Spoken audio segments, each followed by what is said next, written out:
नमस्ते सदावत्सले मातृभूमि। हम लोग चर्चा करने जा रहे हैं जम्मू कश्मीर की। जम्मू कश्मीर में इलेक्शन डीलिमिटेशन कमीशन बैठा हुआ है और डीलिमिटेशन कमीशन बहुत लंबे समय से अवेटेड था वहाँ। कारण मैं आपको बताऊंगा कि आखिर जम्मू कश्मीर में इस्लामिक शासन कैसे स्थापित हुआ। 1951 के चुनाव के समय पर क्या पोजीशन थी और कैसे शेख अब्दुल्ला ने नेहरू के मार्गदर्शन में जम्मू कश्मीर को बर्बाद करने के लिए अपनी पूरी रणनीति अपनाई। 5 अगस्त 2019 को जब केंद्र की सरकार ने 370 को डाइल्यूट किया और जम्मू कश्मीर के संविधान को समाप्त किया, उसके बाद उसको दो यूनियन टेरिटरीज में बांटा। दो यूनियन टेरिटरी के बाद अब डीलिमिटेशन कमीशन वहाँ पर काम कर रहा है। सुप्रीम कोर्ट की रिटायर्ड जज ऑनरेबल जस्टिस रंजना देसाई के नेतृत्व में डीलिमिटेशन कमीशन इस समय जम्मू कश्मीर में है। ऐसा भी कहा जा रहा है कि 31 दिसंबर 2021 को वो अपना कार्रवाई, जब तक उनके ऑब्जेक्शन ऑब्जेक्शन हैं वो सारे ले लेंगे। उन्होंने एक ड्राफ्ट तैयार किया है।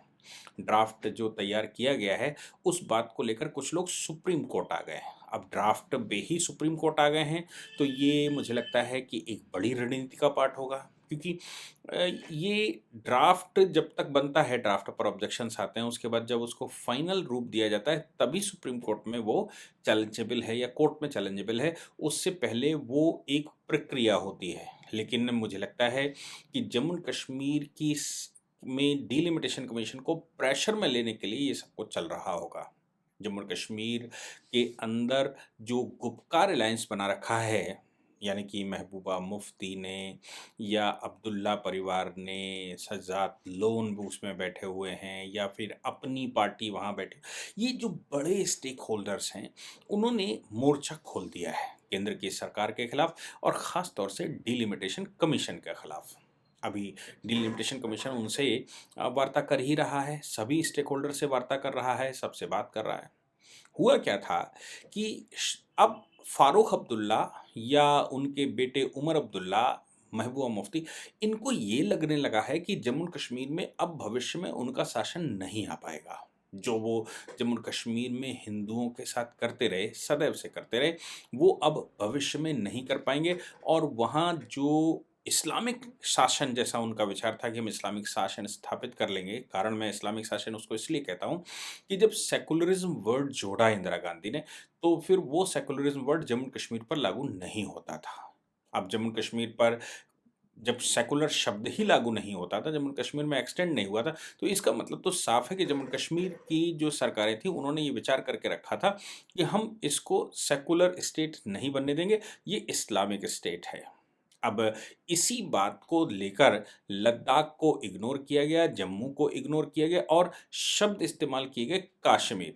पूरे देश में, पूरे वर्ल्ड में कश्मीर शब्द से ही ये प्रोपेगेंडा किया गया। जबकि मैं ओरिजिनली बताऊं, 2.25 लाख स्क्वायर किलोमीटर जो जम्मू कश्मीर की ओरिजिनल लैंड है, जिसमें से मोर देन 60% लैंड पाकिस्तान के और चीन के कब्जे में है, उसके बाद जो 1,01,000 किलोमीटर की लगभग लैंड बचती है, और उसमें लद्दाख का पोर्शन जो सबसे बड़ा है, 29,000 स्क्वायर किलोमीटर का पोर्शन लगभग जम्मू का है। और इसमें मैं अगर कहूँ तो 59 स्क्वायर किलोमीटर का क्षेत्र लगभग लद्दाख का है और कश्मीर का क्षेत्र 10 से 12,000 स्क्वायर किलोमीटर का है। तो आप सोचिए कि 10 से 12,000 स्क्वायर किलोमीटर का क्षेत्र केवल, यानी कि जो अभी जम्मू कश्मीर हमारे पास बचा हुआ है, उसका केवल 10% या 12% क्षेत्र ही कश्मीर बनता है, जबकि 90% क्षेत्र में लद्दाख और जम्मू आता है। हालांकि केंद्र सरकार ने उस पर चला, मतलब बड़े अच्छे से लद्दाख वालों के साथ न्याय किया। क्यों? क्योंकि लद्दाख की, जम्मू कश्मीर की जो टोटल असेंबली थी शुरू में, उसमें केवल पहले स्टार्टिंग में 2 सीटें और बाद में जब उसको अमेंड किया गया तो 4 सीटें लद्दाख को, जो 59,000 स्क्वायर किलोमीटर का क्षेत्र है, उसमें जम्मू कश्मीर असेंबली में 4 सीटें। 29,000 स्क्वायर किलोमीटर का क्षेत्र था, उसमें ओरिजिनली 30 सीटें दी गई थी। और जो जो कश्मीर का क्षेत्र था, जो 10 से 12,000 किलोमीटर का था, उसमें जो सीटों का एलोकेशन 1951 में किया गया था, वो लगभग 43 सीटें थी। आप सोच सकते हैं कि 10% क्षेत्र में 43 सीटें, टोटल 100 की गणना थी उस समय, उसमें 43 सीटें हैं। और इधर जम्मू के अंदर 30 सीटें और 2 सीटें लद्दाख में, और बाकी की 25 सीटें पाक ऑक्युपाइड जम्मू कश्मीर के लिए छोड़ी गई थी। अब उस समय शेख अब्दुल्ला ने एक बड़ा गेम किया। नेहरू जी ने वहाँ चुनाव करवाया। चुनाव करवाने पर 87 सीटें जो बचती हैं, यानी कि जब हम जम्मू उसकी सीटें निकाल दें, तो बाकी की जो सीटें बचती हैं, इनकी जम्मू, कश्मीर, लद्दाख मिलाकर, उन सीटों में 2-3 सीटें छोड़कर सभी के अपोजिशन के पर्चे खारिज करवा दिए गए थे एडमिनिस्ट्रेशन के द्वारा। आप सोच सकते हैं कि कितना बड़ा गेम रहा होगा कि अपोजिशन में सबके पर्चे ही कैंसिल करवा दिए थे। अब यूनानिमसली शेख अब्दुल्ला की सरकार बन गई। शेख अब्दुल्ला ने वहीं से नेगोशिएशन शुरू कर दिया, और इसमें निश्चित रूप से नेहरू जी का भी हाथ था।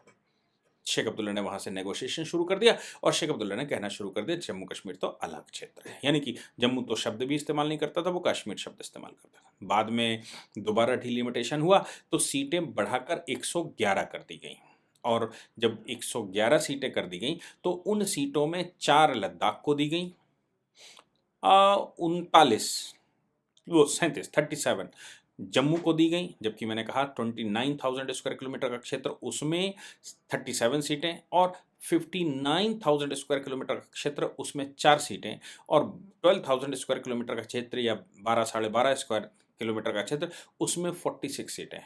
ऐसा अन्याय होता रहा। नतीजा ये निकलता था कि जम्मू और लद्दाख दोनों की मिलाकर 41 सीटें होती थीं, और कश्मीर अकेले की 46 सीटें होती थी, जो 10% क्षेत्र था। अब सरकार तो फिर कश्मीर से ही बननी है, और कश्मीर में हिंदुओं को भी उन्होंने निकाल के बाहर कर दिया, तो सरकार तो सदैव कश्मीर से ही बनती थी। अब जब नया डिलिमिटेशन एक्सपेक्टेड था, जम्मू की लंबे समय से मांग थी, पूरा देश ये बात कह रहा था कि भाई डिलिमिटेशन करवाइए, कश्मीर में सीटें ज़्यादा उन्होंने बना रखी हैं, नतीजा निकलता कि सरकार वहीं से बनती है। अब लद्दाख अलग हो गया, तो लद्दाख के अलग होने पर 4 सीटें कम हो गई, लेकिन जो अमेंडमेंट आया 5 अगस्त 2019 को, उसमें जो रीऑर्गेनाइजेशन में सीटें 114 कर दी, फिर से बढ़ा दी गई, और ये कहा गया कि भाई वहाँ की सीटें कम कर दो। तो अब क्या था कि 111 में से 4 सीटें अगर हटाते तो 107 सीटें बनती हैं, 107 में 7 सीटें और बढ़नी है, तब 114 हो जाएंगी। अब ये 7 सीटें कहाँ बढ़ें? डिलिमिटेशन कमीशन बैठाया गया।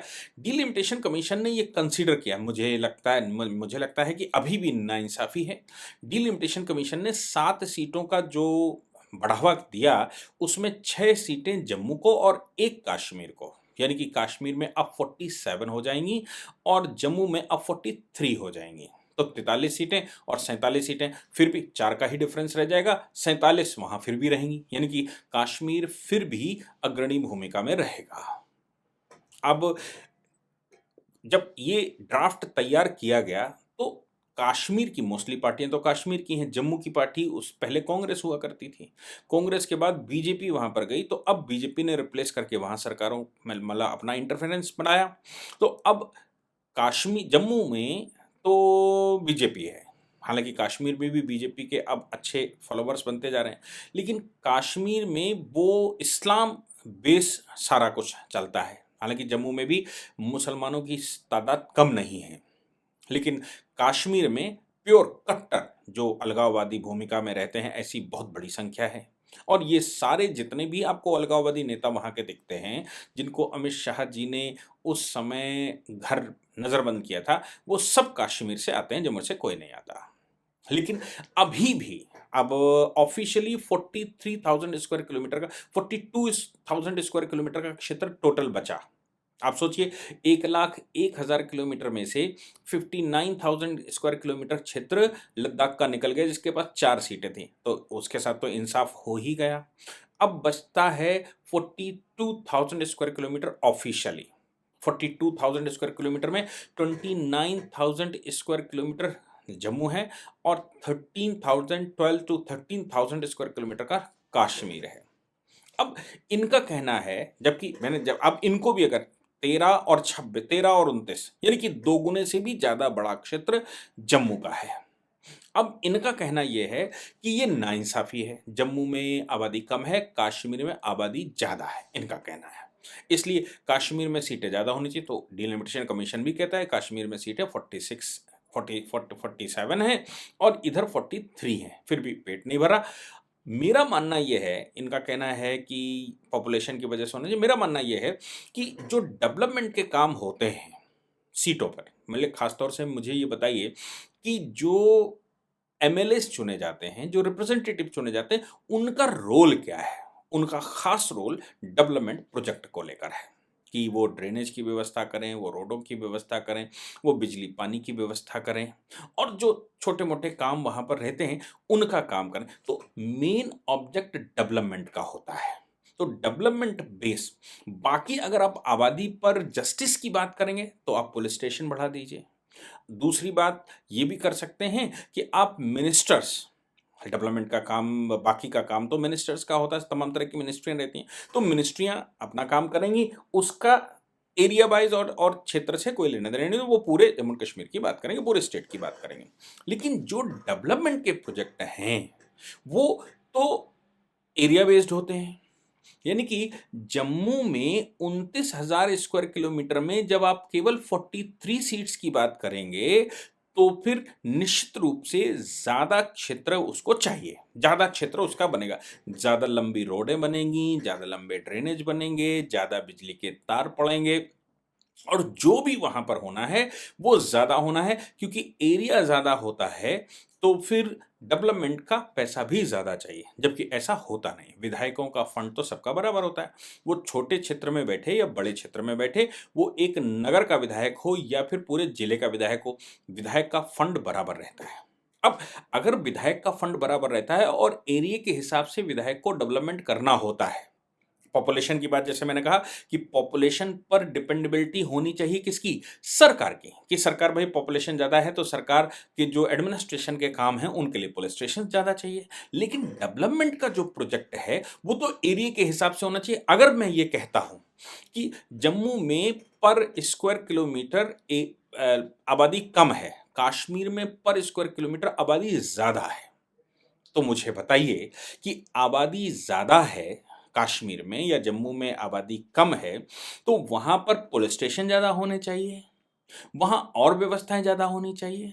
लेकिन विधायक का फंड वहाँ पर जो एरिया के हिसाब से होता है, वो विधायक का फंड ज़्यादा कम एरिया में क्यों जाए? इसलिए मुझे तो पूरी डिलिमिटेशन की प्रक्रिया पर ही प्रश्न है। कि आबादी कम है, तो मुझे एक बात बता दीजिए कि जहाँ पर स्क्वायर किलोमीटर आबादी कम है, वहाँ पर लोगों के जो वहाँ के रहने वाले निवासी हैं, उनके फंडामेंटल राइट क्या कम हो जाते हैं? कि उनको कम फंड एलोकेट हो, उनके विधायक को ज़्यादा एरिया हो और कम फंड मिले? और जो छोटा एरिया है, वहाँ छोटे एरिया में फंड ज़्यादा हो, क्यों? क्योंकि वहाँ छोटी-छोटी कॉन्स्टिट्यूएंसीज़ में विधायक बैठते हैं। तो ये प्रश्न मुझे मेरा अपना प्रश्न है, इसके जवाब देने ही पड़ेंगे। तो मुझे लगता है जब एरिया डबल है, तो फिर ये दोनों का कॉम्बिनेशन से ही डिलिमिटेशन होना चाहिए।